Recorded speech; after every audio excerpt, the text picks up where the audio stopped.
Salam hörmətli və əziz izləyicilər, mən xəritələr və xalqlar və bu gün çox vacib və həssas mövzuya toxunuram. Rusiyada müharibə dövründə miqrantlara və qeyri-slav yerli xalqlara qarşı ayrı-seçkilik, eləcə də etnik təhqirlər və son Yekaterinburq hadisəsi barədə araşdırmamı sizlərə təqdim edəcəm. Rusiyada ümumi vəziyyət 2024-cü ildən müharibə dövründən etibarən Rusiyanın müxtəlif şəhərlərində miqrantlara, xüsusən Mərkəzi Asiyadan gələnlər, özbəklər olsun, taciklər, qırğızlar və sair onlara qarşı ksenofobik hücumlar, polis reydləri, həbs və insan hüquqlarının pozulmaları artıb. Bu təkcə adı çəkilən xalqlara aid deyil, elə digər millətlərə, bizim xalqımıza da aiddir, bizim soydaşlarımıza da aiddir və siz gördünüz ki, hətta Krokus Sida hadisəsində belə başqa millətlərin nümayəndələri hədəf alınmışdı. Etnik və milli azlıqlara qarşı ayrı-seçkilik Slav olmayan Rus yerli xalqlarından Buryatlar, Yakutlar, Tatarlar, Çuvaşlar, Çeçenlər və başqa topluluqlara da qarşı diskriminasiya mövcuddur. Düşmən kimi göstərilirlər, onların vətənpərvərlik hissi aşağı qiymətləndirilir. Lakin buna baxmayaraq Ukrayna müharibəsində ən aktiv yerlərə də elə məhz bu azsaylı xalqların nümayəndələri daha çox müharibənin ən aktiv fazalarına, ən aktiv baş verdiyi yerlərə daha çox göndərilir. Müharibənin fonunda Rusiya ictimai rəyində günah keçisi kimi müxtəlif etnik qruplar göstərilir. Əlbəttə, gəlin elə isə indi sırf Səfərovlar ailəsi ilə bağlı hadisə və faktlara baxaq. Rusiyanın Yekaterinburq şəhərində 27 iyun 2025-ci il tarixində çox səs-küylü bir hadisə baş verdi.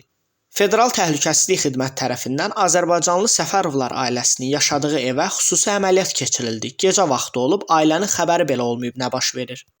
Nəticədə ailənin iki üzvü, qardaşlar Hüseyn və Ziyəddin Səfərov güllələnərək öldürülüblər, Allah rəhmət eləsin. Rusiya tərəfi deyir ki, bu əməliyyat 2001-ci ildən bəri itkin olan bir şəxs 24 il öncə itkin düşmüş, Ağdamlı olan Yunis adlı bilinin qətli ilə bağlı idi. Güya bu qətldə Səfərovlar ailəsinin adı hallanırmış.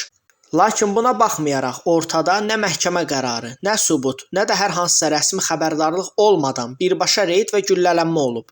Məlum hadisədən sonra ailənin digər üzvləri, qadınlar, yaşlı insanlar da daxil olmaqla 10-a yaxın adam saxlanılıb. Bəzi məlumatlara görə bu sayı 20-yə qədərdir və biz hətta o məhkəmədə, dırnaqarası məhkəmədə gördük onların görünüşündən ki, onlar şiddətə məruz qalıblar.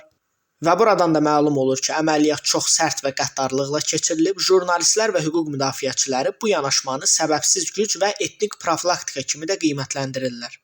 Ailənin yaxınları deyirlər ki, bu bir cəza aktı idi, istintaq yox. Maraqlısı budur ki, qardaşlardan biri həm də Rusiya vətəndaşı imiş. Yəni bu hadisə təkcə miqrantlara deyil, artıq uzun illərdir orada yaşayan, inteqrasiya olunmuş Azərbaycanlılara da qarşı baş verir. Bu məsələnin, bu işin ən ağır tərəfi də budur ki, öldürülənlərin yaxınlarına nə vəkil, nə də dəstək göstərilib. Ailə iddia edir ki, cəsədlərdə işgəncə izləri var. Nəticə etibarilə Azərbaycan dövləti bu hadisəyə sərt reaksiya verib, Xarici İşlər Nazirliyi dərhal Rusiya səfirini çağırıb izahat tələb olunub.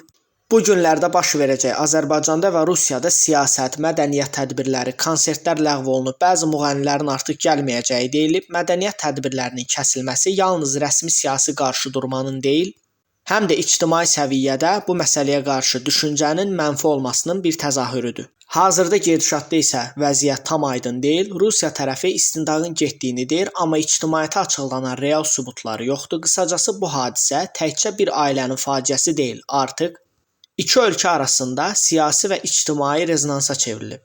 İndi yəqin ki, qarşıdakı vaxtlarda bizdən gedən məhsullarda da pomidorda, xiyarda qurd çıxar, yenə qurd tapılar. Bu Rusiyanın ənənəvi bir halıdır.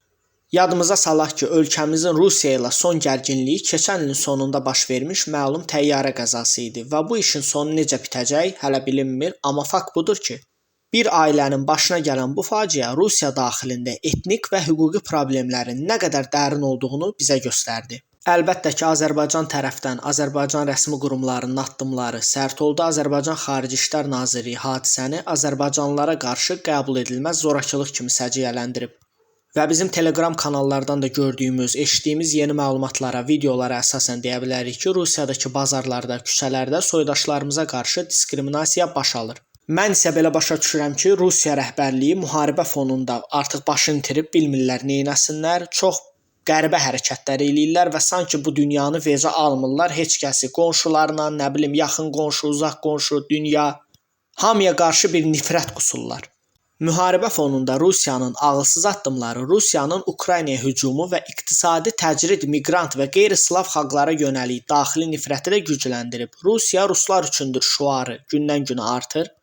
Artıq qeyri-slav xalqlar da assimilyasiyaya məcbur edilir, hansı ki onlar yeri gəlsə o torpaqların ən qədim sakinləridir. Bax belə, sizin kimi izləyicilər üçün bu kimi videolar daxili siyasətləri anlamaq və kanalın inkişafına təkan vermək üçün olduqca vacibdir. Sizdən nə gözləyirəm? Şərhlərdə fikirlərinizi yazın.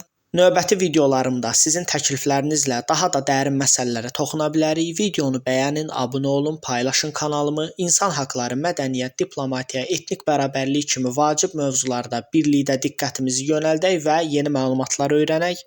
İzlədiyiniz üçün təşəkkürümü bildirirəm, var olasınız, göz haqqınızı halal edin, videonu bəyənməyi, abunə olmağı da unutmayın. Gələn dəfə daha dərin araşdırmalarla görüşmək diləyilə, hələlik.